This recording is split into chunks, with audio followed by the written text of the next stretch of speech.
6 নম্বর form জমা ঘিরে মঙ্গলবার রণক্ষেত্রের চেহারা নিয়েছিল সিইওর অফিস চত্বর।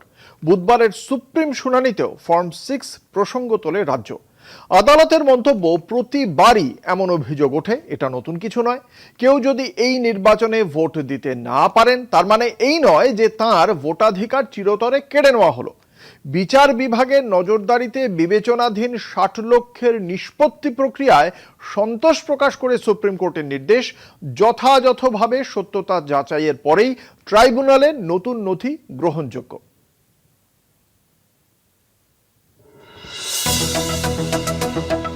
বুধবার এসআইআর মামলা শুনানির গোড়াতেই বিবেচনাধীনদের নিষ্পত্তি প্রক্রিয়া নিয়ে সন্তোষ প্রকাশ করেন প্রধান বিচারপতি সূর্যকান্তের বেঞ্চ।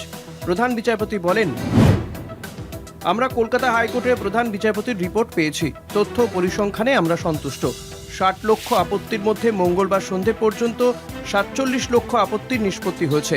আশা করা হচ্ছে 7ই এপ্রিলের মধ্যে সমস্ত আপত্তির নিষ্পত্তি হয়ে যাবে।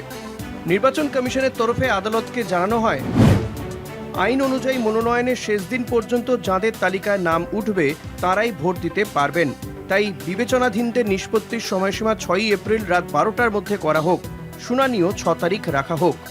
কমিশনের আবেদন মতো 6ই এপ্রিল বিকেল 4টে পরবর্তী শুনানির দিনক্ষণ ধার্য করে আদালত। রাজ্যের আইনজীবী কল্যাণ বন্দ্যোপাধ্যায় বলেন, চূড়ান্ত তালিকা বার হয়েছে, বিবেচনাধীনের কাজ চলছে। এই অবস্থায় বান্ডিল বান্ডিল ফর্ম 6 জমা পড়ছে। একজনই 30,000 ফর্ম জমা দিয়েছেন, কিভাবে হতে পারে?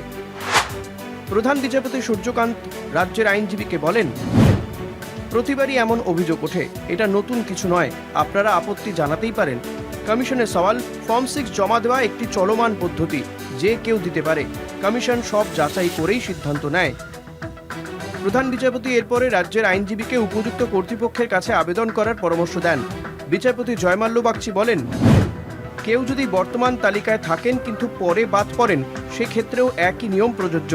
বিজ্ঞপ্তির পরে একটি নির্দিষ্ট দিন পর্যন্ত তালিকা নিয়ে ভোট হয়, তারপরে ফর্ম 6 দিয়ে নাম উঠল মানেই ভোট দিতে পারবেন তা নয়। কেউ যদি এই নির্বাচনে ভোট দিতে না পারেন, তার মানে এও নয় যে তাঁর ভোটাধিকার চিরতরে কেড়ে নেওয়া হলো।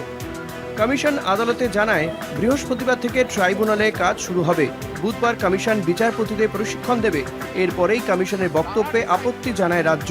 কল্যাণ প্রশ্ন তোলেন, কেন প্রাক্তন বিচারপতিদের প্রশিক্ষণ দেবে কমিশন? কমিশনে যদি একতরফাভাবে করে, তবে কিভাবে? প্রাক্তন বিচারপতিরা স্বাধীনভাবে সিদ্ধান্ত নিন। প্রধান বিচারপতি রাজ্যের আইনজীবীকে বলেন, আপনি কেন আপত্তি করছেন? প্রশিক্ষণ নিয়ে আপনার কি অসুবিধা? অবশ্যই প্রাক্তন বিচারপতিরা স্বাধীনভাবে সিদ্ধান্ত নেবেন। বিচারপতি জয়মাল্য বাগচি কল্যাণকে বলেন, নির্বাচন কমিশনের আধিকারিকদের হস্তক্ষেপ নিয়ে আপনাকে চিন্তা করতে হবে না। বিচারকদের এমন একটি কাজ করতে বলা হয়েছে যা তারা আগে করেননি। তবে তাদের নিরপেক্ষতা বা পক্ষপাতহীনতা নিয়ে আমাদের কোনো সন্দেহ নেই। এরপরেই বুধবার সব বিচারপতিদের প্রশিক্ষণ দেওয়ার নির্দেশ দেয় আদালত। ট্রাইব্যুনালকে সুপ্রিম কোর্টের নির্দেশ, যথাযথভাবে সত্যতা যাচাইয়ের পরেই নতুন নথি গ্রহণ করা যাবে। কলকাতা টিভি।